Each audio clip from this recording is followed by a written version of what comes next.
Assalamualaikum warahmatullahi wabarakatuh. Alhamdulillahirrahmanirrahim. Kandidat Bupati Ibu Haji Rohani Fanat sama Wakil Bupati Pak Ramli Mahu yang juga hadir di tengah-tengah kita, mentor politik. Kalau secara perjalanan saya bisa katakan bahwa Haji Abdullah Fanat ini sebagai tokoh politik yang ada di Maluku. Kita tepuk tangan buat Bapak Haji Abdullah Fanat. Beserta juga ketua tim bersama rekan-rekan tim kampanye yang lain. Bapak Ibu sekalian, apa kabar semua? Alhamdulillah baik. Jadi pada kesempatan berbahagia ini,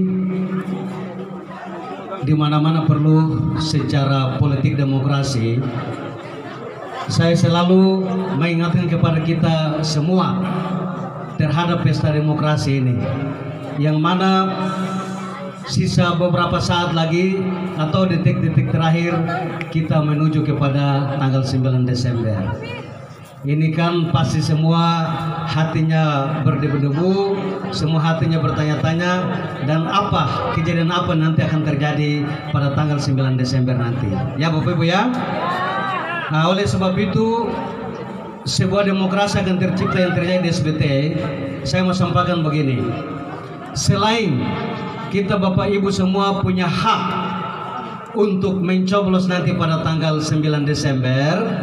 Sekali lagi, kita punya hak untuk mencoblos nanti pada tanggal 9 Desember.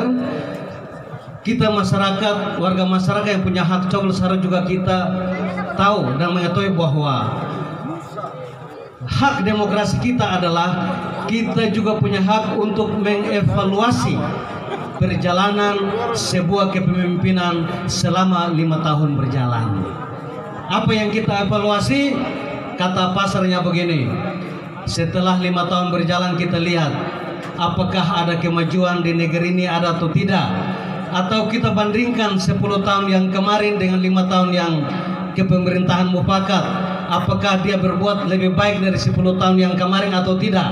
Saya mau tanya dulu, kalau 5 tahun mufakat ini dan 10 tahun yang lalu, mufakat ini lebih baik atau 10 tahun yang lalu lebih baik? Itu kata masyarakat sendiri ya. Itulah yang saya bilang kita mengevaluasi. Fakta evaluasinya apa? Perbedaannya apa? 10 tahun yang lalu beda yang sekarang. Yang 5 tahun yang di bawah kepemimpinan mufakat. Banyak ekonomi susah, yang tadi saya sampaikan, barang-barang di pasar juga mau beli juga susah, mau jual juga susah.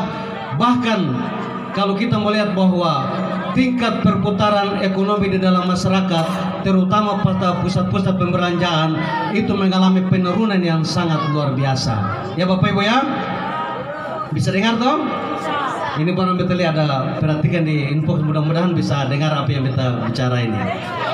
Ya. Oleh sebab itu pasti apa yang beta rasakan pasti Bapak Ibu juga rasakan. Ya. Atas dasar evaluasi terhadap kepemimpinan itulah saya bisa berdiri di sini bersama dengan teman-teman, juga ada ketua tim Haji Teddy Moksal, ada juga rekan-rekan lain, Mas Rahmat juga ada, Bapak Cecen juga ada, Bapak Gola juga yang ada di sini. Tapi saya mau katakan bahwa kurang lebih kami masyarakat Bula ini kurang lebih ada beberapa orang Bula yang kami tidak bisa bilang kami sebagai tokoh. Kami menyatakan diri sebagai tokoh, nanti orang yang lain juga menyatakan bahwa Bapak Ucu ini mentang-mentang orang di tim Minarama lalu dia menyatakan diri orang tokoh Bula. Tidak, ya. Tokoh itu bukan kita yang menyatakan, tapi masyarakat sendiri punya penilaian. Kenapa saya katakan begitu? Saya mau ceritakan sedikit tentang sebuah perjalanan Minarama ini. Yang pertama, setelah kita pada saat pendekatan dengan Bapak Haji Abdullah Fanat, begitu juga dengan Ibu Ani, saya mau sampaikan pada forum yang mulia ini bahwa Bapak Haji Abdullah Fanat memajukan Haji Rohani Fanat ini. Sekali lagi kita ulang, Bapak Haji Abdullah Fanat memajukan Haji Rohani Fanat ini bukan karena ambisi dan bukan karena rakus. Sekali lagi, bukan karena ambisi dan bukan karena rakus alias galojo. Itu pikiran yang kita tangkap dari Bapak Haji Abdullah Panat. Tetapi Bapak Haji Abdullah Panat memajukan Haji Rohani Panat ini, faktornya adalah karena Bapak Haji Abdullah Panat sebagai tokoh pemekaran Kabupaten Seram bagian timur, yang juga bupati 2 periode terpilih oleh rakyat. Kemudian juga bersama-sama dengan kita rekan-rekan yang lain, saya menyatakan di sini juga saya pernah mendampingi Bapak Haji Abdullah Panat selama 10 tahun sebagai pimpinan DPRD, merasakan bahwa negeri ini sudah sangat susah, negeri ini harus kita selamatkan, ya, negeri harus kita selamatkan, terutama persoalan ekonomi demi untuk kemajuan dan kesejahteraan masyarakat yang ada di Kabupaten Seram bagian timur. Itu dasar sehingga Bapak Haji Abdullah Panat bisa menyatakan diri harus Haji Rohani Panat itu maju. Ya Bapak Ibu ya, kenapa saya katakan begini? Karena ada tim yang lain kampanye di sana, mereka menyatakan bahwa ada politik dinasti, ada politik keturunan, ada politik keluarga yang dibangun oleh Haji Abdullah Panat.